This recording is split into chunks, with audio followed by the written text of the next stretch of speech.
Ali Moumouni, bonjour. Bonjour. L'espoir, c'est avec vous. On parle de quoi ce matin? Oui, on commence par la Ligue des Champions. Bien sûr, hier, le Real Madrid était à domicile au Santiago Bernabéu pour accueillir donc les Parisiens du Paris Saint-Germain. Permettez-moi cette redondance. Donc, cette rencontre s'est soldée, bien sûr, surprise, bien sûr, par tout le monde, bien sûr, par tous les férus du courant, par la victoire des Merengues qui se sont imposés à l'arrivée sur le score de 3-1, ce qui permet donc à cette équipe, à cette formation madrilène de se qualifier donc pour le prochain tour. Le prochain tour, c'est bien sûr les quarts de finale.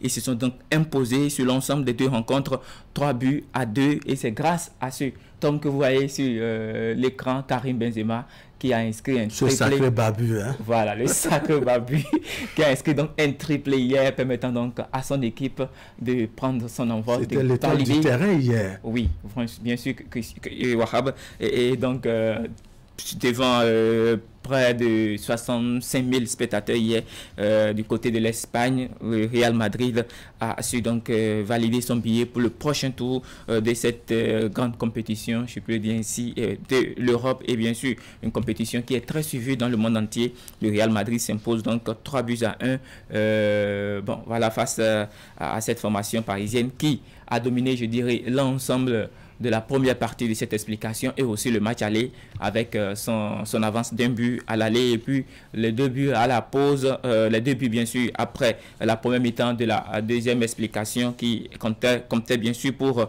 les phases retour de ces huitièmes de finale. Wahab, après cette explication, il y avait donc en Angleterre Manchester City qui accueillait donc Sporting après le carton plein bien sûr au match aller 5-0. Manchester City qui pour cette rencontre retour à essayer de ménager son effectif avec voilà, quelques, je dirais, temps de jeu accordé aux plus jeunes joueurs par Pep Guardiola, et donc la rencontre s'est soldée sur un score nul et vierge de 0 but partout, mais sans quoi, avec l'avance de Manchester City au match aller 5-0, c'est donc la quatrième équipe qui valide son billet pour les quart de finale de la Ligue des Champions européenne édition 2021-2022. Et bien sûr, les deux autres équipes, c'est bien sûr les deux Liverpool et Bayern Munich qui se sont qualifiés déjà depuis le mardi passé. Wahab, voilà pour ce qui concerne cette semaine, les différentes affiches, comme tant bien sûr pour les huitièmes de finale retour de la Ligue des Champions. La suite, c'est la semaine prochaine, et on verra bien sûr une autre équipe française en compétition, c'est bien sûr Lille.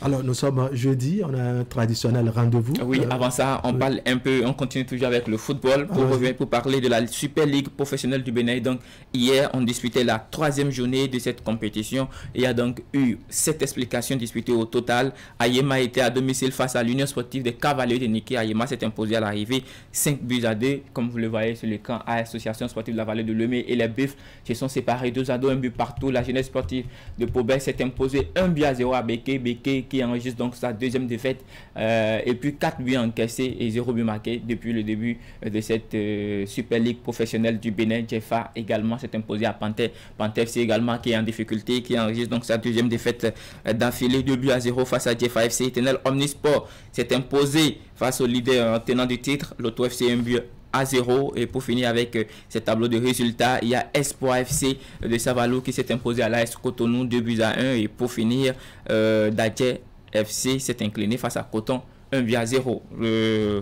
Un score étriqué bien sûr, mais l'avance pour l'équipe de Ouida. Aujourd'hui, on aura la suite de cette troisième journée. Une seule rencontre, Adidja qui s'était incliné 4-0 lors de sa première sortie, donc comme temps pour la deuxième journée. Du côté de Parakou a donc intérêt désormais à remporter une victoire face à Dynamo qui est en très bonne forme, qui a remporté sa première sortie. C'était donc le week-end dernier. Wahab, un mot de basketball pour parler donc de les phases retour qui ont donc démarré au niveau de la Ligue professionnelle de basketball. Au niveau de la conférence sud, on disputait donc la première journée de ces phases retour. Énergie Basketball Club était donc face à Aspac. Ils se sont inclinés sur le score de 62-68. Azo Model s'est incliné également face à Renaissance Basketball Club 59-62. Et Éternel Basketball Club, quant à lui, s'est aussi incliné face à Elan Coton 72-36 à l'arrivée. Au niveau de la conférence nord, donc c'est les Panthères Basketball Club qui se sont imposés donc à Atasport 55-44. Bosco Star a pris s'est incliné face à Aspal 56-62, et puis Tiger, donc Tigre Basketball Club qui a pris le dessus sur Flèche Noire 108 à 93. Voici pour ce qui concerne voilà, ces différents résultats des différents championnats de football, de basketball au plan national. Wahab. Alors, on a un traditionnel rendez-vous, comme je le disais, mardi dernier, vous l'avez annoncé, qu'on va parler de la Fédération béninoise de lutte. On va écouter donc Yves Azifan, de quoi cela retourne exactement. Bien sûr, cette semaine a été consacrée à la lutte et puis mardi dernier, on a suivi un petit document, bien sûr, comme bien sûr pour le document de la semaine sur Actu Matin, on a suivi ce document qui parle en fait des initiatives prises par la Fédération béninoise de lutte, entre autres l'initiative de la formation, de la promotion de cette discipline à l'école. Aujourd'hui, on va suivre donc dans notre entretien du jeudi Yves Azifan, qui est le président de la Fédération béninoise de lutte, qui nous parle des initiatives, des activités menées au cours de cette année 2021, une première année donc depuis le début de la prise de pouvoir de ce bureau à la tête de cette fédération, et ensuite il nous parlera des perspectives pour cette année 2022. Ensuite, Yves Azifan.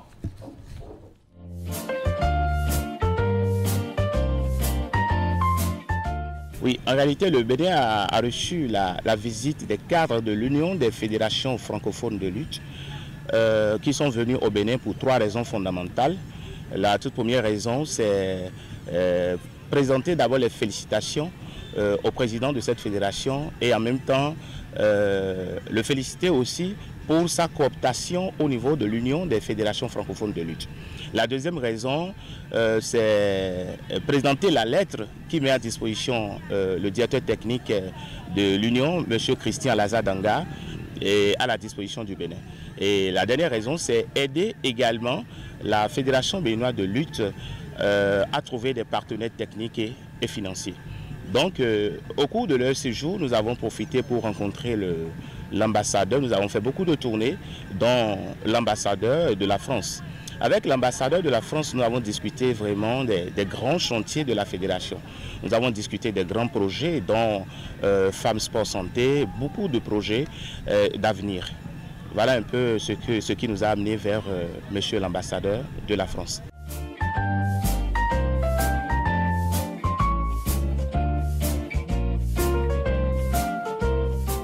Merci. Vous savez, nous avons pris les rênes de la Fédération béninoise de lutte depuis le samedi 20 février 2021. Et au cours de notre première réunion du comité exécutif, nous avons décidé de développer la pratique de la lutte sur toute l'étendue du territoire national et rendre la lutte béninoise très compétitive et la révéler au monde entier. Vous savez, pour révéler la lutte aujourd'hui au monde entier, il faille vraiment aller vers le développement des autres formes de lutte, dont la lutte olympique. Lorsque nous sommes venus à la tête de cette fédération, notre premier objectif, c'est de mettre en place une direction technique nationale. Et ce faisant, nous avons constaté que nous n'avons pas suffisamment de cadres techniques pour mettre en place cette direction technique. Raison pour laquelle la toute première activité de la Fédération béninoise de lutte a été la formation des cadres techniques. Donc nous avons organisé 2 stages de formation. Un premier stage organisé en collaboration avec l'Union mondiale de lutte et le deuxième stage organisé en collaboration avec l'Union des fédérations francophones de lutte. Donc en tout et pour tout, nous avons formé 60 entraîneurs, 64 techniques, dont 30 enseignants d'éducation physique et sportive. Les enseignants d'éducation physique et sportive, parce que la lutte est enseignée à l'école, dans les lycées et collèges du Bénin, donc une manière pour renforcer donc, le niveau technique des enseignants. Ensuite, nous avons procédé à un tournoi qu'on a organisé à Abomey, qu'on a dénommé tournoi de l'indépendance, un tournoi au cours duquel nous avons détecté les meilleurs lutteurs des moins de 17 ans. Donc cette même activité devrait être reprise dans le septentrion, mais faute de la pandémie du coronavirus, nous n'avons pas pu organiser cette activité qui devrait en principe se tenir donc à Djougou. Donc voilà un peu. Après ça, nous avons fait notre championnat national. Nous avons fait le championnat avec 14 clubs. Vous savez, nous avons 7 clubs affiliés à la fédération, mais cette fois-ci, nous avons montré notre bonne foi aux clubs en attente d'affiliation et nous les avions invités pour notre championnat national. Donc en tout et pour tout, nous avons fait le championnat avec 14 clubs et pour la première fois au Bénin également, nous avons fait un championnat qui a duré plusieurs jours. Donc voilà. En plus des activités au niveau national, nous avons aussi fait une activité au niveau international. Je voudrais parler de la participation du Bénin à la 9e édition du TOLAC. TOLAC entendait tournoi de lutte africaine des pays de l'espace CEDEAO. Là également, nous étions du côté de Dakar. Le Bénin n'a pas fait piètre figure et je crois que c'est la première fois également que le Bénin a pu battre une grande nation de lutte. Je voudrais parler de la Guinée en compétition par équipe. Et pour finir, au niveau des compétitions individuelles, nous avons fini au pied du podium dans la catégorie des 100 kg avec l'athlète Kakpo Nicolas alias Eulizo. Donc voilà un peu les activités que nous avons menées au cours de l'année 2021. Merci beaucoup. Les perspectives 2022. Vous savez déjà, nous sommes en train de travailler à avoir notre plan stratégique de développement que nous sommes en train de finaliser avec le cabinet Gilles Monde. Je crois que c'est l'occasion de remercier le Comité national olympique et sportif béninois qui nous a fait ce plaisir de nous donner déjà des formations sur l'élaboration du plan stratégique de développement. Perspective, nous allons rapidement libérer les affiliations qui sont actuellement sur notre table. Après la libération des affiliations, nous allons mettre en place la direction technique nationale. Donc au lieu d'avoir un directeur technique, nous allons désormais avoir une direction technique composée de beaucoup de cadres techniques. Ensuite, nous allons mettre progressivement en place les ligues. Et à côté de ça, notre objectif, c'est développer la pratique de la lutte sur toute l'étendue du territoire national. Je vous ai dit, nous avons 7 clubs. Donc vous comprenez directement avec moi que tous les départements ne sont pas encore impactés au niveau de la pratique de cette discipline.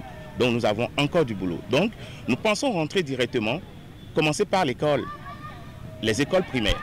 Après les écoles primaires, nous allons rentrer dans les lycées et collèges du Bénin pour développer véritablement la pratique de la lutte et aller à l'université. Donc la dernière fois, nous étions déjà du côté de l'INJEPS. L'INJEPS, c'est l'Institut national de la jeunesse, de l'éducation physique et du sport. L'INJEPS a aujourd'hui un partenariat avec la Fédération béninoise de lutte, un partenariat qui permettra désormais à la Fédération béninoise de lutte d'avoir des spécialistes de lutte. C'est-à-dire nous avons négocié à avoir désormais la spécialité lutte à l'INJEPS.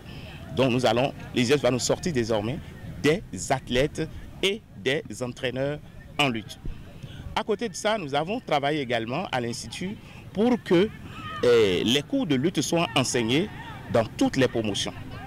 Et pour finir, nous avons négocié également avoir un espace au niveau de cet institut-là pour la création des arènes de lutte et pourquoi pas une salle de lutte olympique.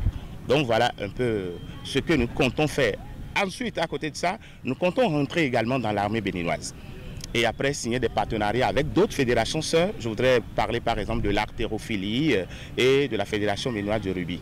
Donc voilà un peu les perspectives d'avenir. Alors, votre mot de fin.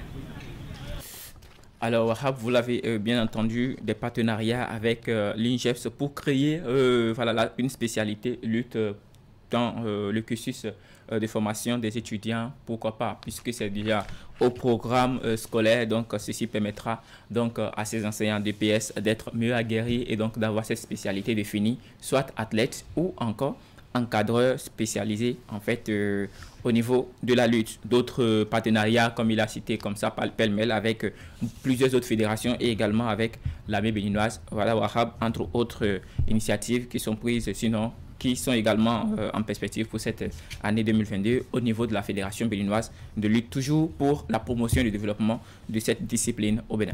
D'accord. Allez-vous, c'était donc l'espoir avec vous. Merci d'être passé par ici.